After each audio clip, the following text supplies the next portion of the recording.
textos de Cristóforo Colombo, o texto de Bernal Díaz del Castillo e o texto de Hans Staden.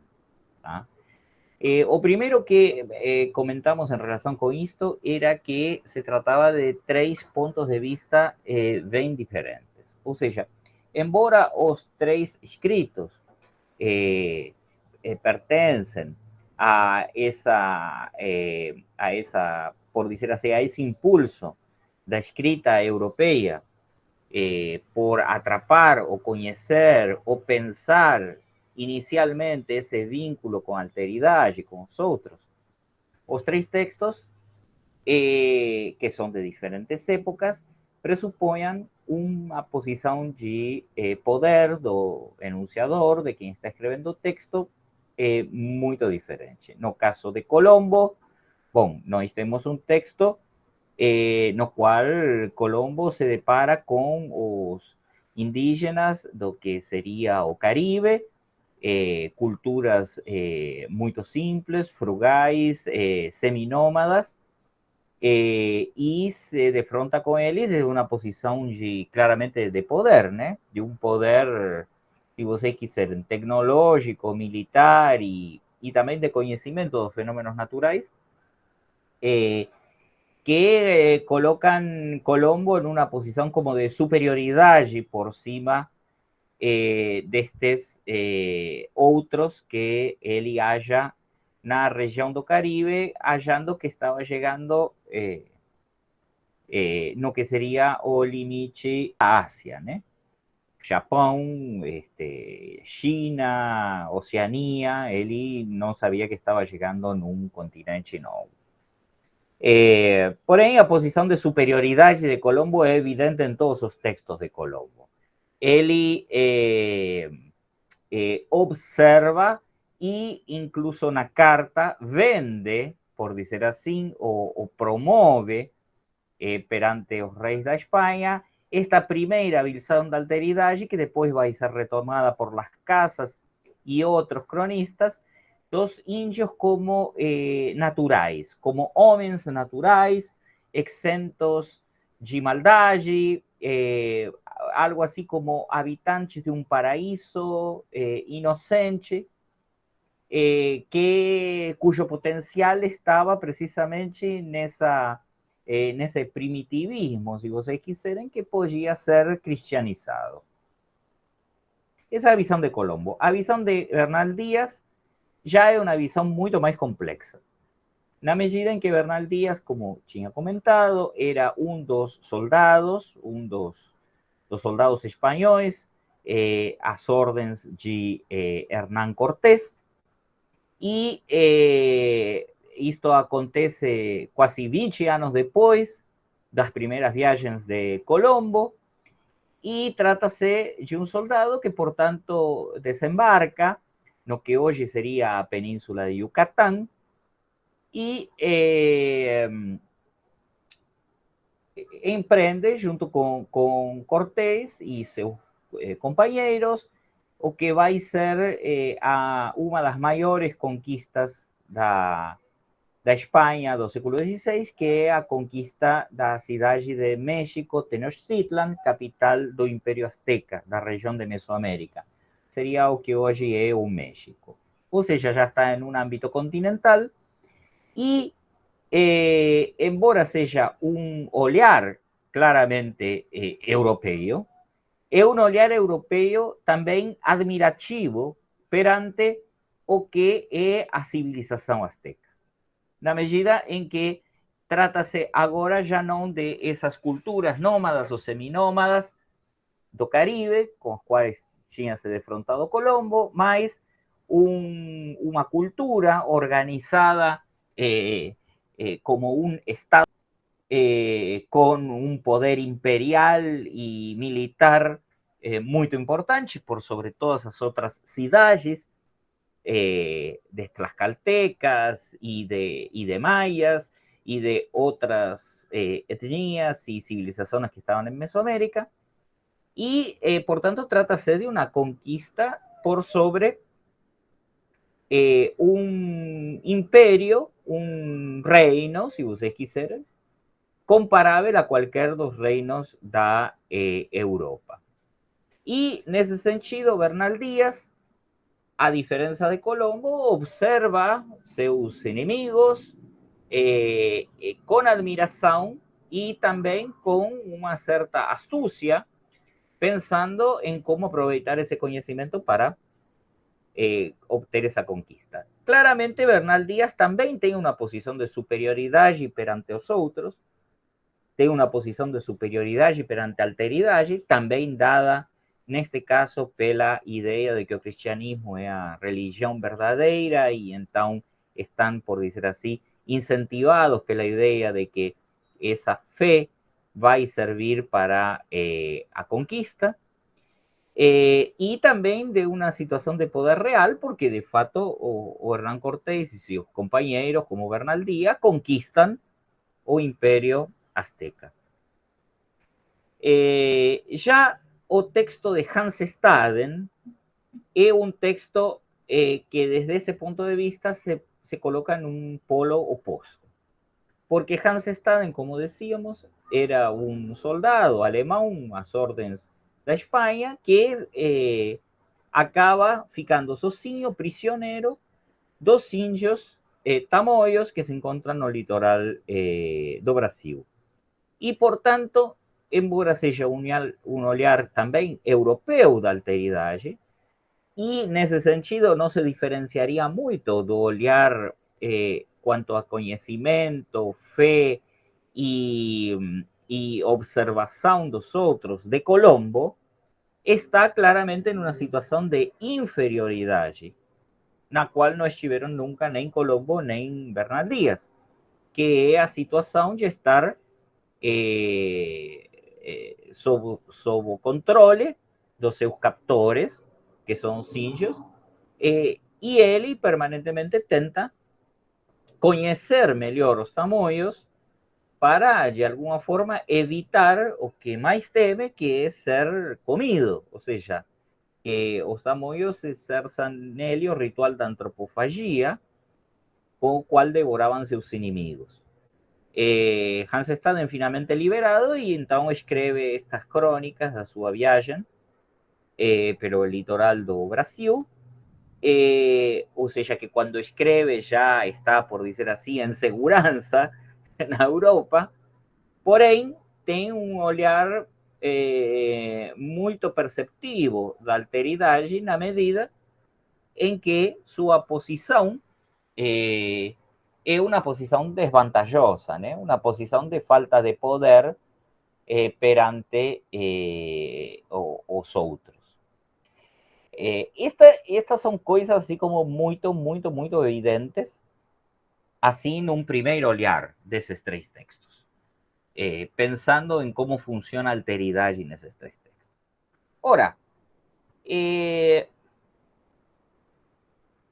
uma coisa que a gente poderia pensar é que, precisamente pelo que estávamos dizendo, de que estos textos son textos múltiplos, textos que por veces son contradictorios, textos que oscilan entre una visión más objetiva y una visión más, si vocês quiserem, fantástica do que están narrando.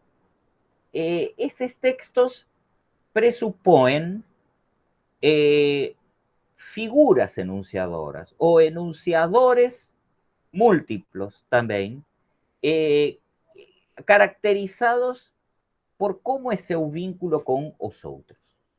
Aqui eu estou retomando um texto de Tzvetan Todorov, que se chama A Conquista da América, mas Todorov distingue ou enxerga em todos os cronistas de Índias, por dizer assim, três pontos de vista diferenciados. Três pontos de vista que presupõem não apenas isto que estávamos dizendo do lugar de poder de quem está escrevendo o texto, mas três vozes ou pontos de vista que presupõem uma posição diferente perante a alteridade. Três pontos de vista, além disso, que são claramente europeus, porém vão mudando e se apresentariam em todos os textos dos cronistas de Índias.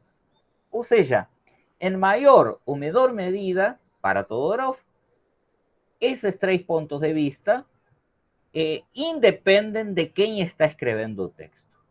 São pontos de vista de um enunciador que surge a partir dos próprios textos dos cronistas de Índia.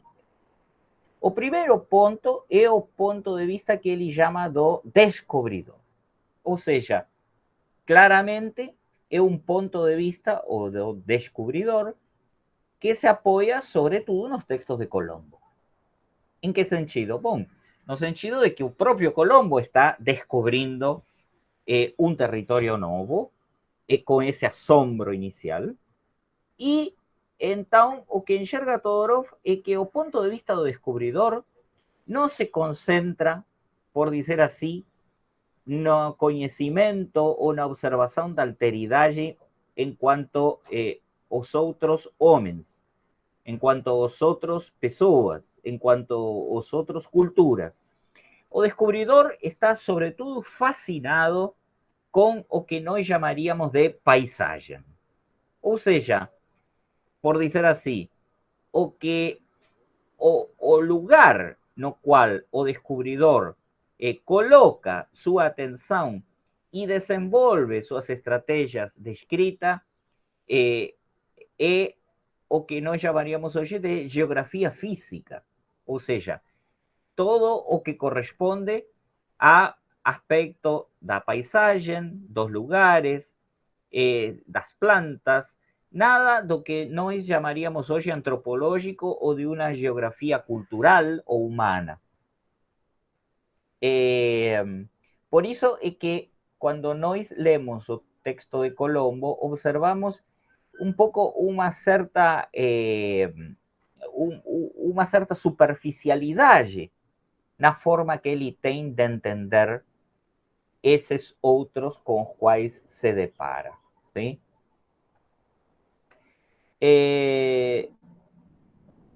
Vejam bem, o segundo ponto de vista, segundo Todorov, seria o ponto de vista do conquistador. Esse ponto de vista do conquistador, vocês podem observar, por exemplo, em Bernal Díaz del Castillo. Qual é a diferença entre o ponto de vista do descobridor e do conquistador? Bom, o conquistador já não está focando sua atenção na escrita naquilo que seria a geografia física, ou seja, a paisagem.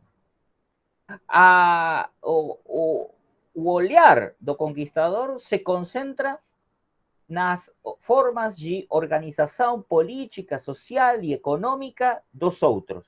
Neste caso, especificamente, por exemplo, do Império Azteca, ou também, em algumas das crônicas da conquista do Peru, do Império Inca. Esse olhar é um olhar que nós chamaríamos hoje de um olhar sobre a cultura ou sobre a geografia humana, por dizer assim.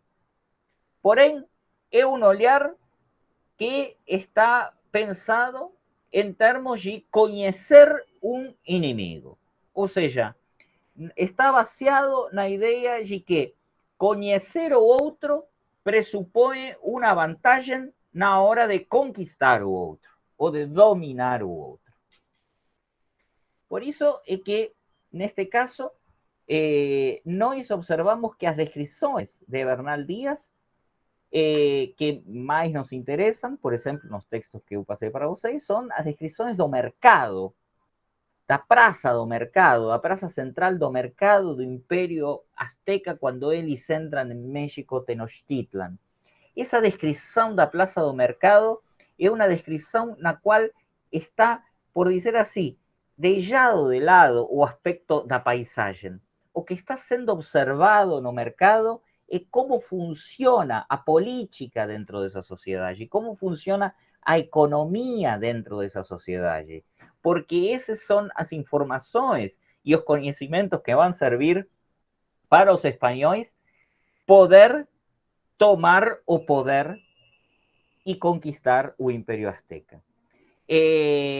Outro elemento interessante neste caso do olhar do conquistador é que, muito perceptivamente, os espanhóis observam as brigas internas, por dizer assim, as desavenças os problemas que existen entre as diferentes cidades-estado desse grande Império Azteca.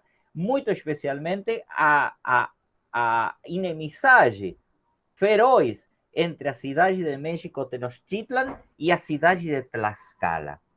E, portanto, se vocês observam nos documentários de Conquista e Colônia, vão observar que uma parte importante da razão pela qual se dá a conquista do Império Azteca por parte dos espanhóis é que os espanhóis rapidamente fazem uma aliança com a cidade de Tlaxcala. E, portanto, os exércitos espanhóis que conquistan os mexicas, os aztecas, não são necessariamente exércitos espanhóis, são exércitos com alguns poucos espanhóis y cuyos contingentes están formados mayoritariamente por tlaxcaltecas. O sea, es un ejército de Tlaxcala dirigido o comandado por los españoles.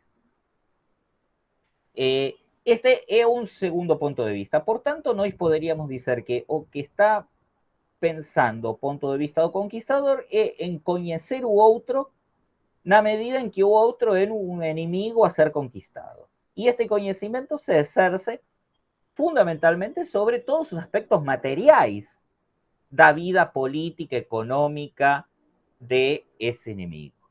O mercado, as formas de intercâmbio social, as formas de moeda, etc.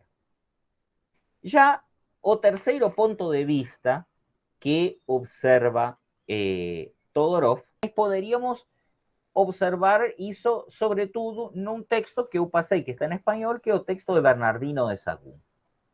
Esse ponto de vista terceiro se chama o ponto de vista do evangelizador. Ou seja, depois da conquista militar física, Europa empreende uma grande campanha de evangelização de América. E, portanto, aí, esse ponto de vista já não é o ponto de vista do descobridor, que se concentra na paisagem, nem o ponto de vista do conquistador, que se concentra nos aspectos materiais de um outro como inimigo para conquistar, mas um ponto de vista que se concentra especificamente nos aspectos religiosos e culturais dos outros. Ou seja, concretamente, observam, sobretudo, o que são as práticas simbólicas dos outros e, portanto, o objeto principal desse olhar é a linguagem. Não é à toa que muitos dos evangelizadores, frades franciscanos, dominicos, depois jesuítas, são aqueles que vão levar em frente o conhecimento dessas línguas originárias, do nahuatl, que era a língua franca em Mesoamérica, do quechua, que era a língua franca na região dos Andes, do antigo Império Azteca, e também do tupi-guarani, na região mais da América do Sul, e de outras línguas originárias. Empreendem esse conhecimento dessas línguas, criam gramáticas, dão uma fonética a essas línguas, dão uma escrita fonética para essas línguas, e até empreendem grandes trabalhos de tradução do português ou do espanhol para essas línguas e vice-versa.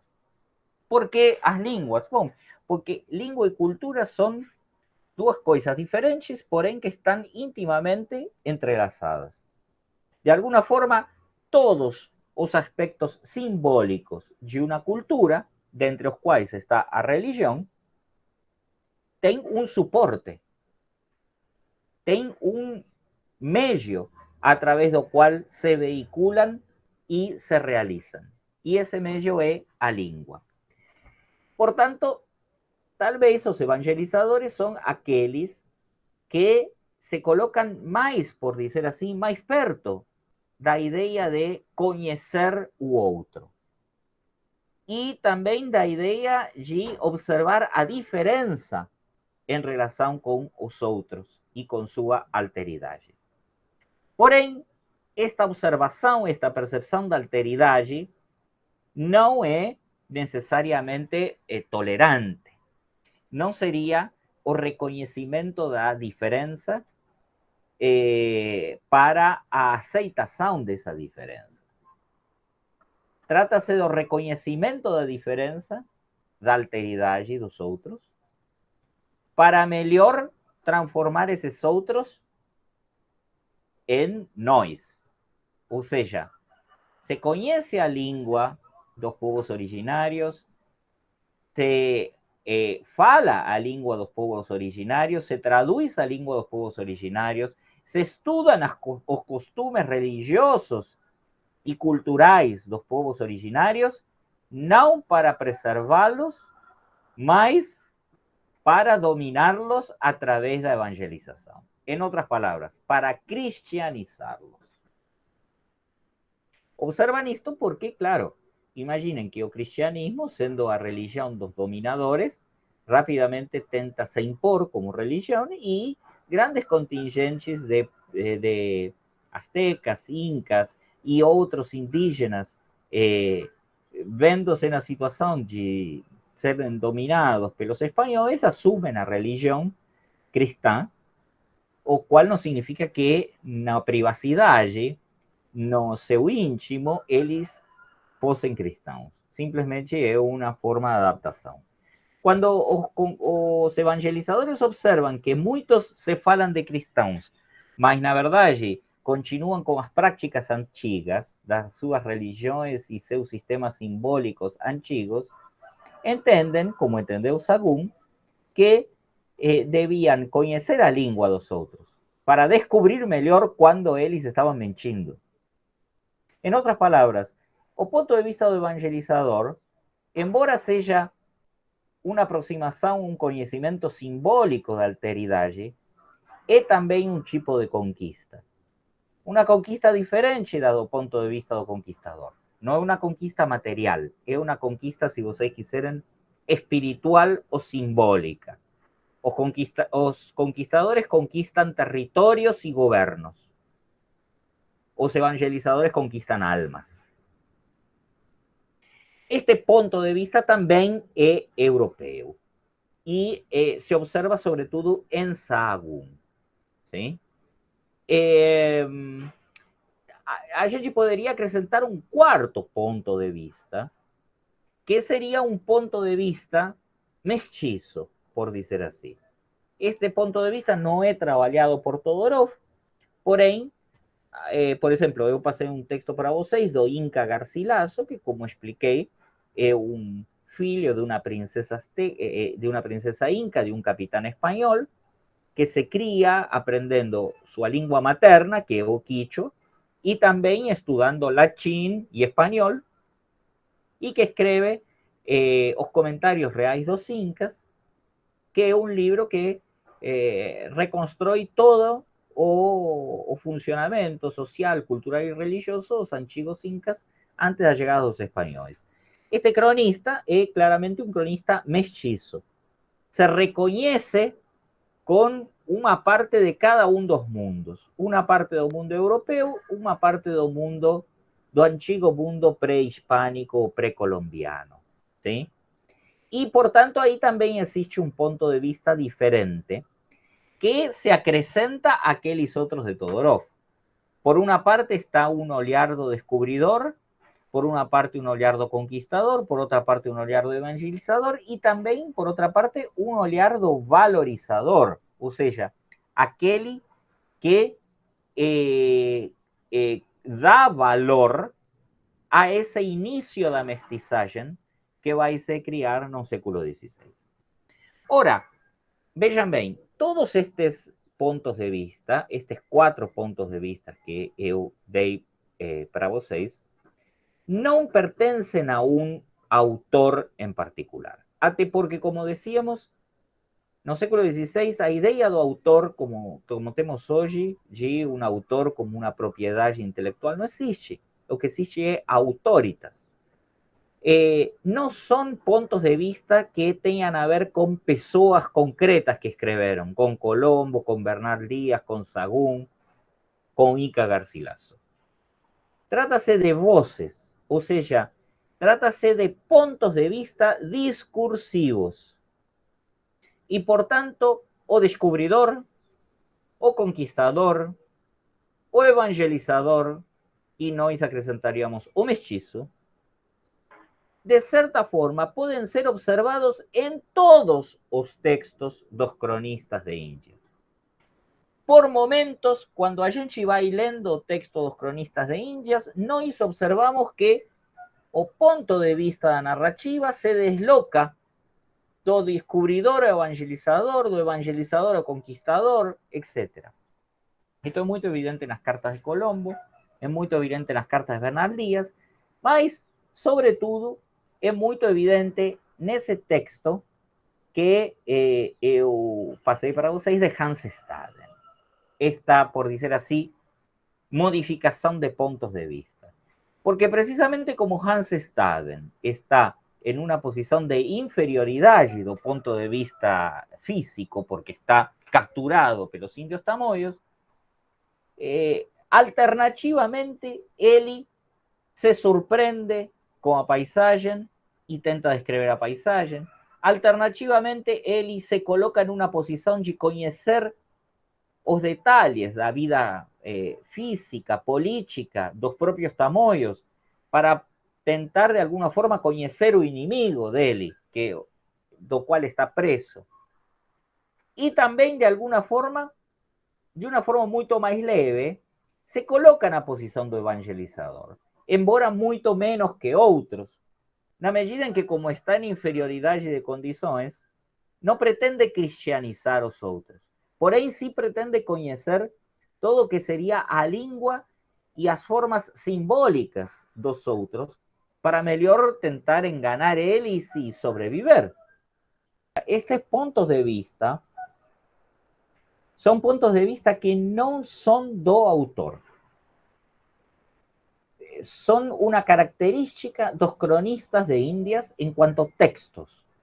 Parecería ser como que os que escriben sobre América, de alguna forma, van asumiendo diferentes puntos de vista perante alteridade. Y esa alteridade puede ser una alteridade de sorpresa perante a paisagem, de conhecimento dos outros, em termos de conquista militar, ou de conhecimento e até de assimilação simbólica dos outros, em termos de uma conquista espiritual ou de uma evangelização. O texto de Hans Staden é muito interessante nisto. Em algum momento, Hans Staden está no meio de um banquete antropofágico e então pergunta para o chefe, para o cacique da tribo, pergunta o que sentia ele quando estava devorando seu inimigo. E o cacique da tribo fala que ele se sentia uma onça. E ele entende mal, porque ele diz, você se sente uma onça. E aí o cacique fala, não, eu sou uma onça quando devoro meus inimigos. Não sei se observam a diferença simbólica entre o europeu que faz da assimilação, por dizer assim, da comparação entre um homem que devora seu inimigo e uma onça que devora seu inimigo, entende uma metáfora, entende? Quando o cacique come seu inimigo, ele acha que é uma onça. Enquanto que o cacique, quando devora seu inimigo, não acha que é uma onça. É uma onça, que é muito diferente. O universo simbólico pressupõe um vínculo com a própria paisagem, da qual forma parte a onça, totalmente diferente do que seria o ponto de vista renascentista de um europeu da época.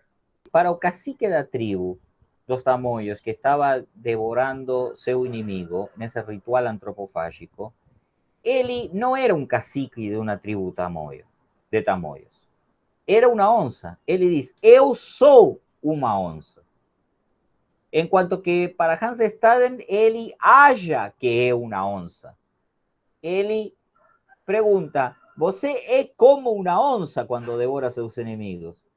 E o cacique fala, não, eu não sou como uma onça. Eu sou uma onça quando devoro meus inimigos. Ou seja, a própria construção da realidade, do ponto de vista cultural, é diferente.